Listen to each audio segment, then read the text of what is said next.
2021 yil boshida tumandagi 107 ta mahalla fuqarolar yig'inlaridan 47 tasini o'z xizmat binolari yo'q edi.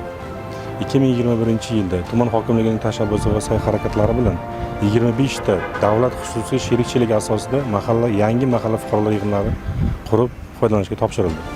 Jumladan, Chimboy mahalla fuqarolar yig'ini eski binosining o'rnida tadbirkor Mardiyev Jo'rabek tomonidan loyiha qiymati 830 million so'mlik bo'lgan qurilish ostida 300 kvadrat metr maydon tashkil etgan xususiy sherikchilik asosidagi bino qurilib, shundan 150 kvadrat metr maydoni Chimboy mahalla fuqarolar yig'ini uchun xizmatga foydalanish uchun topshirildi. Xuddi shunday tumandagi Buyuk To'ran, Toshqulton, Chandir, Chandirobod, Bahor kabi mahalla fuqarolar yig'inlari ham loyiha qiymati 300 million so'mlik bo'lgan 136 kvadrat metr maydondan iborat bo'lgan 5 xonalik zamonaviy xizmat binolari qurib foydalanishga topshirildi. Bu ishlarni 2022 yilda ham davom etkazib, yil boshidan joriy yilning shu bugungi kuniga qadar 15 ta mahalla fuqarolar yig'inlariga davlat mulki bo'lgan binolar xatlovdan o'tkazilib, mulkiy huquq asosida mahalla fuqarolar yig'inlari foydalanish uchun topshirildi.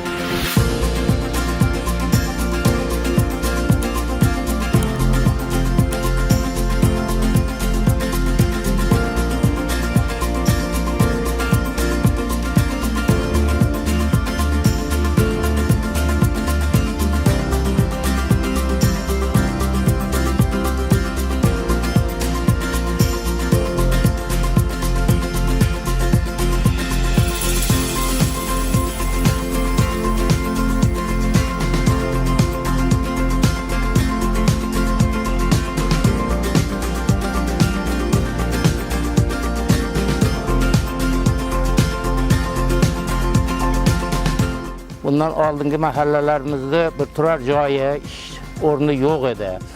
Tuman hokimimiz tashabbusi bilan xususiy sherikchilik asosida mana shu qishlog'imizdan chiqqan ishbilarmon mahallamizga mana shunday bir ajoyib bino qurib berildi. Biz mahallada yashovchi barcha oqsoqollar, xalqlar juda ham bundan xursandmiz.